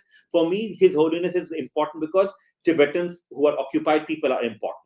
He stands for Tibet for many population. And therefore, we have to work together again to counter those kinds of negative images and also be more savvy on media and social media to counter it. We should not have to wait for 2 days or 5 days or 10 days for Tibetan media to speak out or expose how or try to argue how the images that came out were wrong, etc. Right? To summarize everything, I'm glad we need more events like this. We need to also acknowledge, and I'll say in this event, that we should try to avoid an all-male panel. I noticed that we were all men here. We should try to avoid this. We need to bring in more progressive voices, also conservative voices, all different kinds of voices. This is why I'm so hopeful when I see Chris Law and Tim Lawton from two very different political parties, but working together. Because Tibet is a cause that can bring us together. And the reason they can bring us together is because Tibet is not about the right and the left and though this is what's happening in US context. So let's avoid the toxic US left and right kind of debate here. But Tibet is a cause which is about freedom. It is about justice. And whether you're right or left, if you believe that all human beings are equal and colonization is per se wrong, the fact that it happens elsewhere, that the fact that all countries did it at one point in time is immaterial. What we cannot do is allow Tibetans, allow Uyghurs, allow other peoples controlled by / occupied by peoples of China to be left on their own, to struggle on their own and be disappeared on their own, simply because we think China is so powerful, simply because we think that who are we to tell them because we have also ourselves been wrong, etc. But that is not humanity. So going back to His Holiness's message about compassion, going back to any faith or religion or even non-religion. We are not a religious person, right? For a basic idea that all human beings are equal and therefore all human beings ought to have similar kinds of rights. We have to acknowledge that Tibetans also have the right to self-determination, and they cannot exercise that right to self-determination until they survive. And for them to survive, it is very important that we have solidarity with them. And therefore, we could speak of all kinds of freedom movements, including speak of Free Tibet. Thank you so much. Thank you very much. We do have a comment in here from Tenzing Dambol about I think the comment that you made that Tibet is under Chinese colonial occupation. It's not just colonial occupation, which is this phraseology that in the comments has been coming through in a quite interesting way. I want to ask you a question from Philip Bowman, both to yourself and to Sikyong, Penpa, Tsering. First to you, Dibyesh, Anand. From Philip Bowman, to what degree have Tibetans assimilated into Chinese culture? And is their desire for self-determination still as strong? We've touched on a bit of this, but to what extent does the government in exile and parliament in exile actually represent the views of Tibetans living under Chinese colonial rule? A very quick, an important question, but not a fair question. I'll say why it's not a fair question. Because, in fact, sometimes Chinese students ask me similar kind of question. How do you know what's happening there? I say, well, I don't know. How do you know what's happening in China? So the onus is back on Chinese government to allow more free research, more freedom of movement, and Tibetans to express themselves whether they think the Dalai Lama and the government in exile represents them or not. The fact that Chinese state is so repressive when it comes to Tibet tells you that essentially what we are arguing about Dalai Lama still being very important, government in exile still being seen as important is a correct one, right? That's one part. Second, so repression essentially shows there's a lot of insecurity that China has, I would say. And second, again, if you look at, whatever views come out of Tibet, even when some Tibetans are following, let's say, they'll be seen as Sinicized, right? Following Chinese culture, that does not mean they're not Tibetans. So, Vosser, right? Vosser is a famous poet. Take her as an example. She'd be seen as a half Chinese, half Tibetan. But important thing is she's very Tibetan when it comes to supporting the Tibet movement, but also His Holiness the Dalai Lama. So therefore, I would say it remains very powerful. The reality of it will only be found when China is free and Tibet is free. So China has to open up more in order to get a sense of that. Sikyong, Penpa, Tsering, what is your view of the degree that Tibetans have assimilated? Do they use TikTok and Weibo and all that sort of thing? And how can you gauge what their true sense is? Right now, Tibet is locked down, so nobody can go in, nobody can come out. Only about 10 days ago, I heard news that some people are managing to come outside the Tibet Autonomous Region. They are now inviting traders from Nepal who have been trading with Tibet. So some movement is happening, but we still have to be very, very careful about what China is doing. So Tibet is completely cut off in that sense. You have no access. If Tibet is, as what Chinese government says, a socialist paradise, then why you don't allow foreigners or Tibetans to go into Tibet and see for themselves the socialist paradise as China describes? Sorry to interrupt. I think the point of the question really is because we know the clampdown from China over 72 years, but what gauge do you have of the success, let's put it that way, of the Chinese Communist Party to assimilate young Tibetans into the Chinese way of life and take them away from your cause? Now it is being forced because of the boarding schools. So students are forced to go to school, even children from age 3 to 6. We counted over the last 3 years, it has been increasing. Now it has become 150,000 Tibetans in these boarding schools from age 3 to 6. From 6 to 18 is more than 1 million. But you mentioned about TikTok, so I thought I'd take advantage of this Weibo and TikTok thing because Dibyesh mentioned about the current issue involving His Holiness and the young Indian boy. So Chinese government wanted to use that as an instance to spread this news within the Tibetan community to create uneasiness and make them not follow His Holiness the Dalai Lama. Now, you know what happened? We received message from inside China saying that whatever the explanations may be, bad things turn into good, and we inside Tibetans can see for ourselves Dalai Lama in freedom.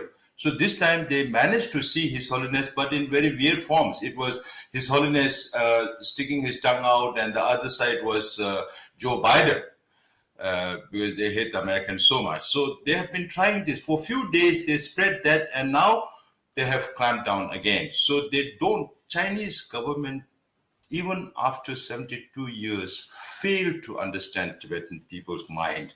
So that is what is, I have always been saying, Chinese government need to understand Tibetan aspiration, and all they need is common sense in their head.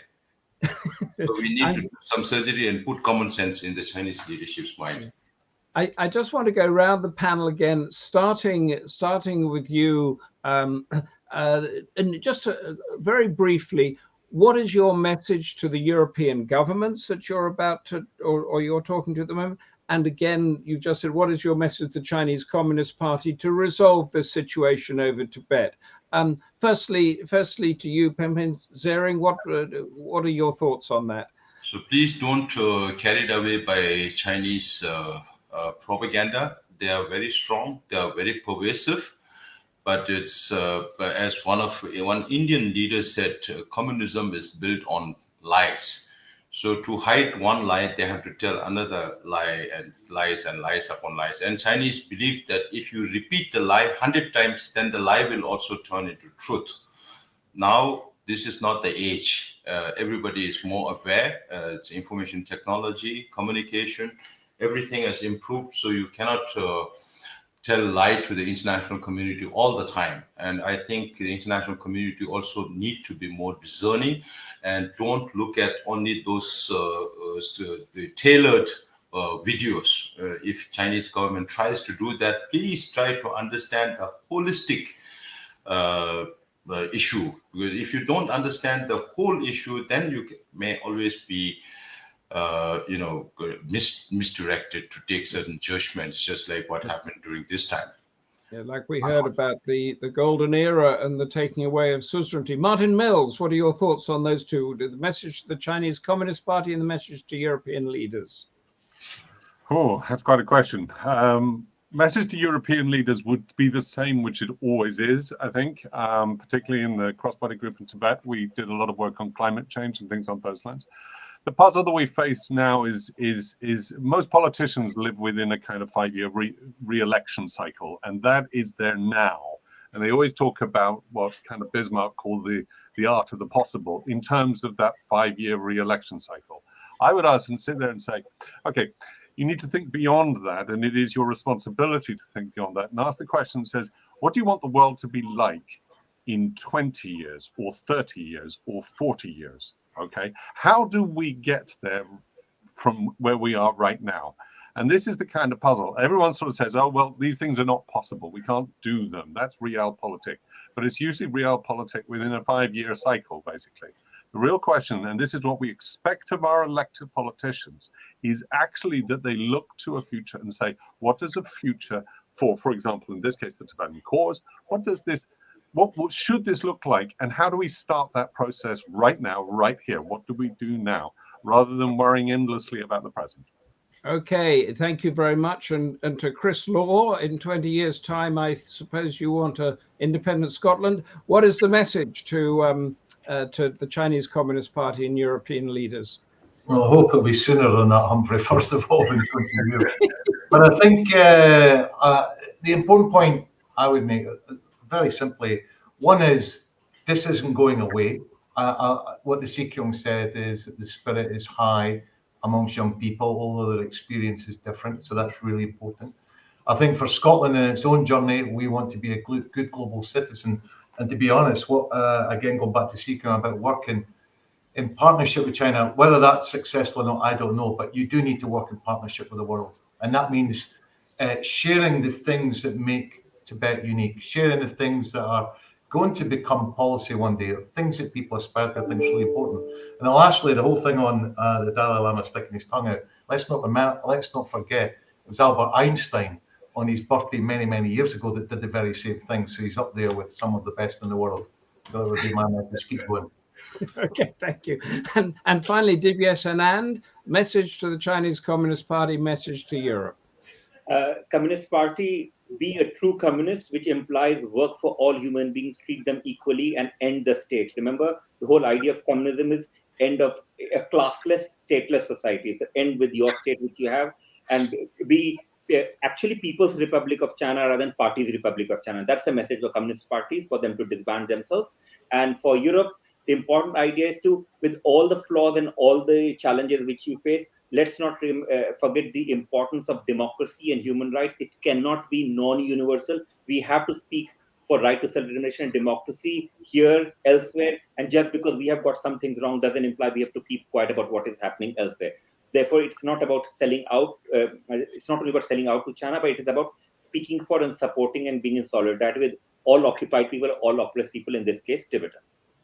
Thank you very much for that. Now is the time we're drawing to the end of our Democracy Forum debate to bring in the wisdom of our chair, Barry Gardiner, MP, who, like Chris Law, sits at the heart of the British democracy, and he's steeped in the ups and downs of South Asia and Tibet. Alas, Barry is on jury service, apparently, and can't be with us, but he has given us a video analysis of how he sees this debate, having not heard it.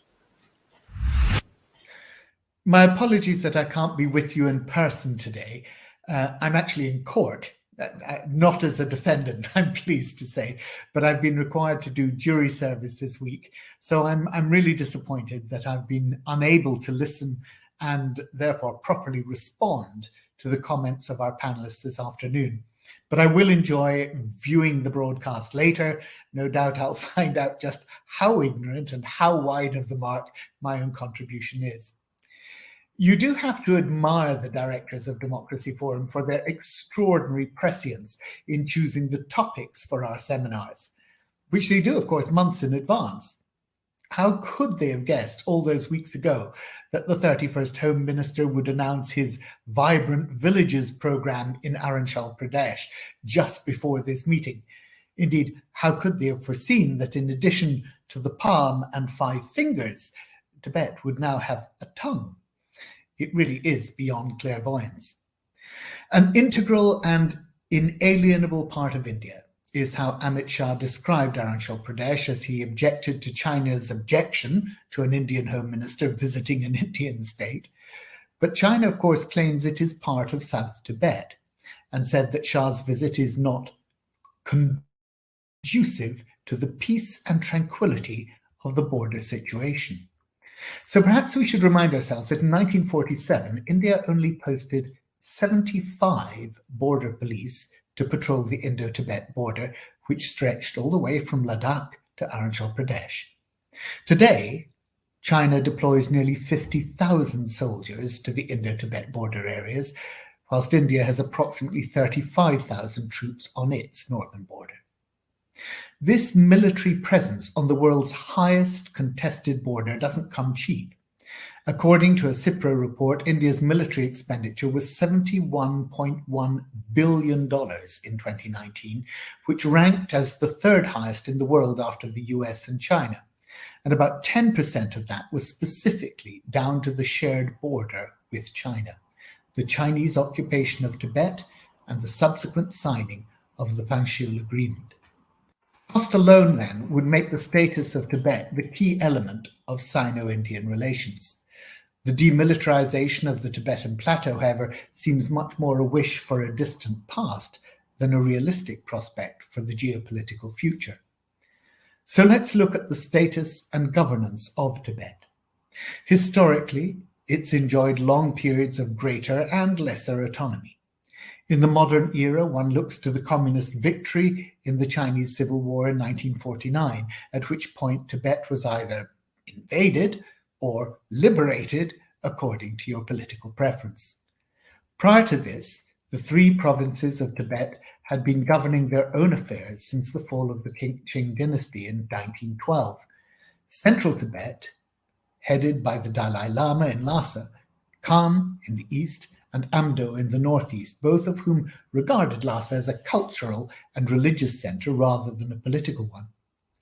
On the 23rd of May, 1951, Mao Zedong and the Dalai Lama signed a 17-point agreement on Tibet's relationship with the PRC for what they called the peaceful liberation of Tibet. It's the only agreement between the PRC and the former government of Tibet. It appeared to ensure that Tibet would remain autonomous, but with responsibility for foreign affairs passing to China.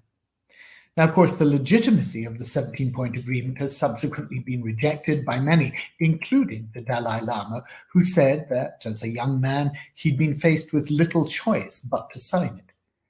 In 1965, in any event, Tibet became the Tibet Autonomous Region, or TAR.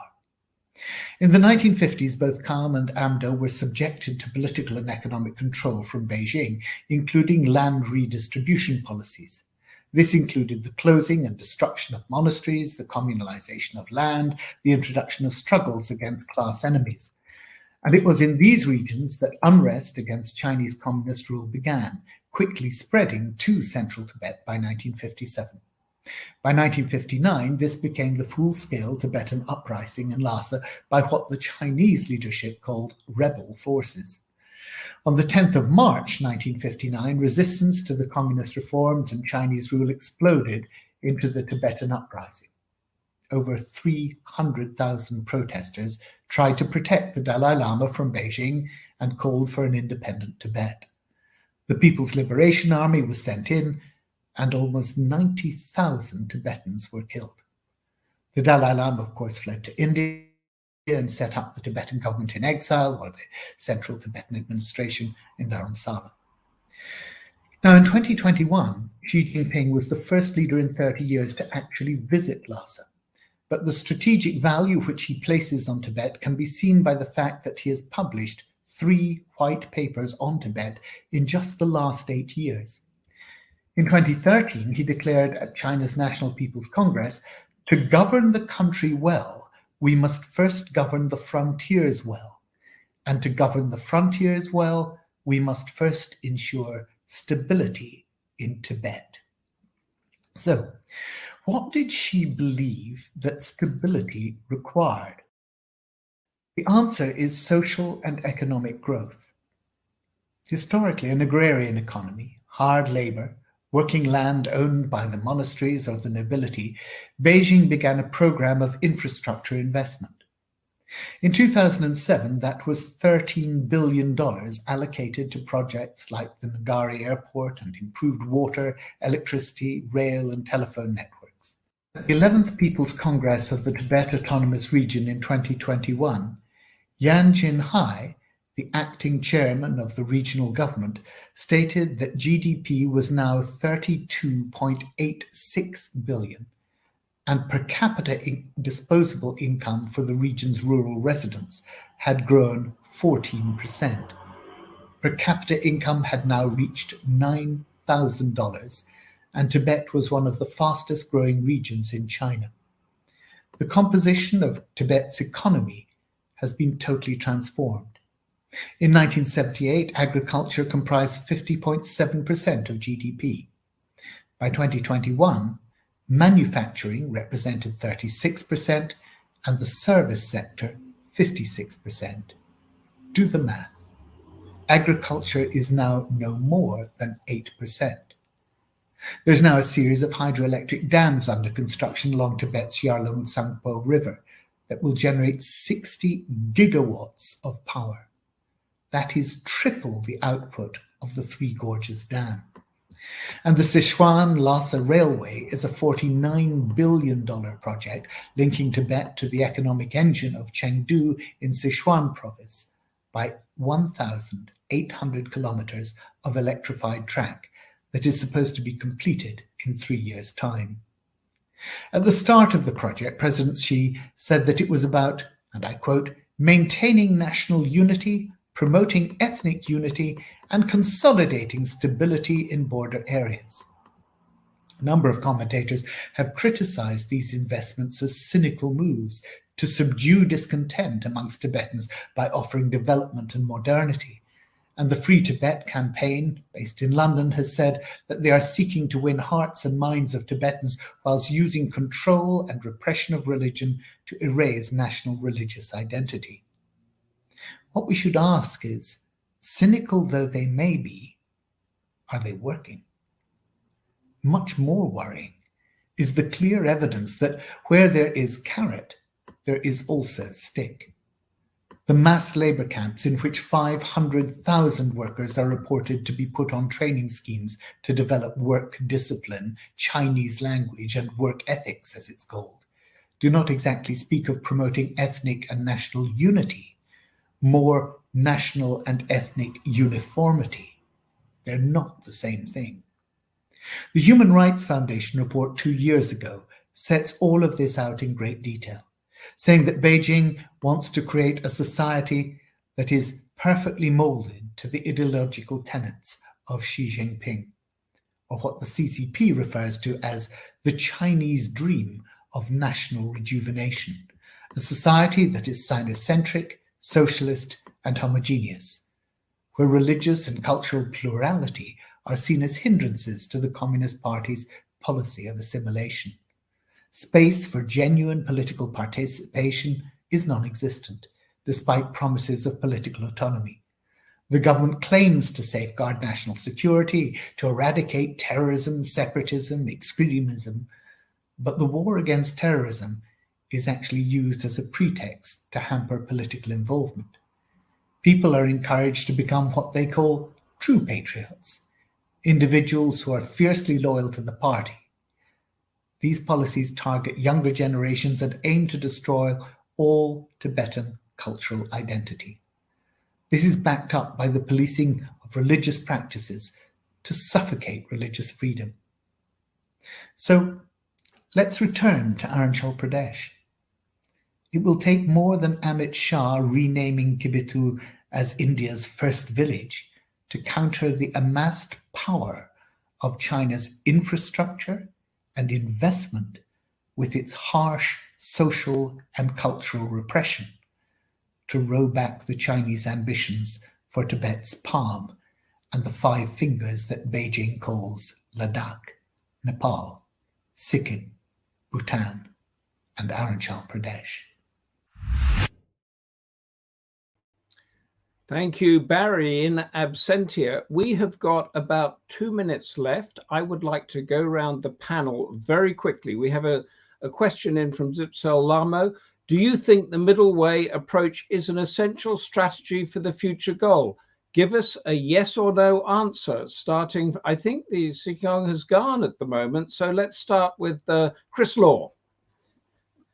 If I'm reduced to one answer, then it's going to be no. No. Okay. Martin Mills. Well, it's Tibetan's choice. So that at the moment is up to them as far as that's concerned. But it's not a strategy. It is a negotiating position. The real question is, what's your strategy? What's the strategy? Dibyesh and Anand? No, because China sees, whether you ask for middle way or full independence, China sees as independence. Why not ask for independence and work towards that?